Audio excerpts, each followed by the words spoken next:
Kita semua ingin hidup yang diberkahi oleh Allah. Namun, ada tanda-tanda yang menunjukkan jika seseorang telah jauh dari rahmat-Nya. Apakah kita sedang menjalani hidup yang diridai oleh Allah? Berhati-hatilah, inilah tanda-tanda orang yang dibenci oleh Allah.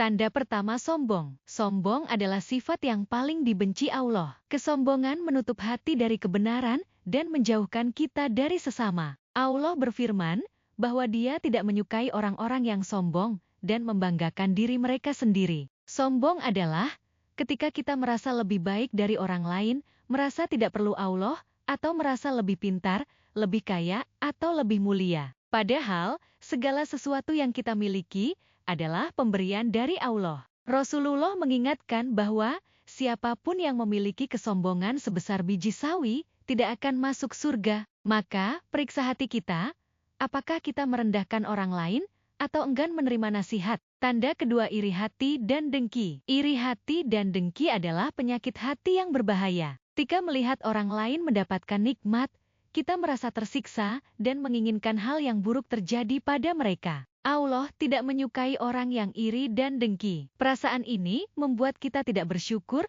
atas nikmat yang Allah berikan kepada kita. Seharusnya, kita berbahagia melihat orang lain sukses dan mendapatkan kebahagiaan, karena segala sesuatu yang terjadi adalah atas kehendak Allah. Dengki tidak hanya menghancurkan hubungan dengan sesama, tapi juga menghancurkan hati kita sendiri, membuat kita jauh dari Allah dan rahmat-Nya. Tanda ketiga, suka berbohong.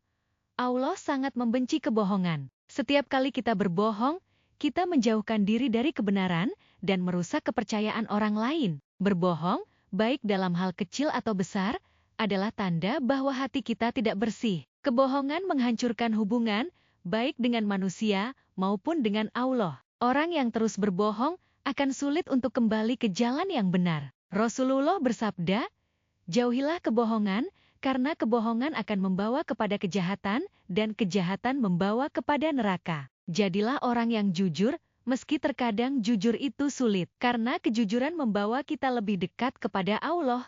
Tanda keempat, tidak adil. Keadilan adalah salah satu nilai tertinggi dalam Islam. Orang yang tidak adil, baik dalam keputusan kecil maupun besar, adalah orang yang mengkhianati amanah Allah. Allah berfirman bahwa Dia tidak menyukai orang yang zalim, orang yang menempatkan sesuatu tidak pada tempatnya. Keadilan adalah menegakkan kebenaran, meskipun itu berarti melawan keinginan atau kepentingan pribadi. Ketika kita bersikap tidak adil, baik dalam keluarga, pekerjaan, atau masyarakat, itu berarti kita telah melanggar perintah Allah. Ingatlah, keadilan adalah fondasi dari masyarakat yang diberkahi Allah. Maka, bersikaplah adil, walaupun itu berat. Tanda kelima, enggan beribadah. Ibadah adalah kewajiban kita sebagai hamba Allah. Namun, ada orang-orang yang malas beribadah atau merasa berat melakukannya.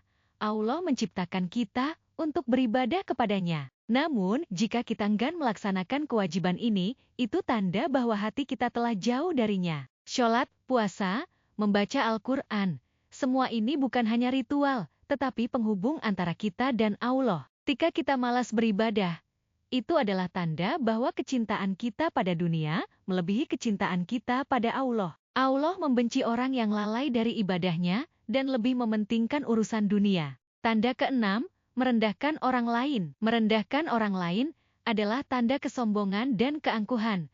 Allah menciptakan manusia setara, dan kita tidak berhak memandang rendah orang lain. Ketika kita merasa lebih baik, lebih pintar, atau lebih kuat dari orang lain, dan menganggap mereka rendah, kita telah melupakan bahwa semua ini adalah titipan Allah. Allah membenci orang yang memperlakukan orang lain dengan buruk, dan tidak memberikan mereka penghargaan yang layak. Setiap manusia memiliki harga diri di mata Allah, dan merendahkan orang lain adalah tanda hilangnya kasih sayang dalam hati. Tanda ketujuh, suka menyakiti orang lain. Menyakiti orang lain, baik secara fisik maupun emosional, adalah tanda kebencian dalam hati. Allah sangat mencintai kedamaian, kasih sayang, dan kebaikan. Namun, ketika kita dengan sengaja menyakiti orang lain, kita menjauh dari sifat-sifat yang dicintai oleh Allah. Rasulullah mengajarkan untuk saling berbuat baik dan menahan diri dari menyakiti orang lain. Menyakiti orang lain hanya akan mendatangkan kebencian dan memutuskan tali silaturahmi yang semuanya dibenci oleh Allah. Mari kita introspeksi diri, hindari sifat-sifat ini, dan dekatkan diri kepada Allah. Semoga kita termasuk dalam golongan yang diridai Allah, bukan yang dibencinya.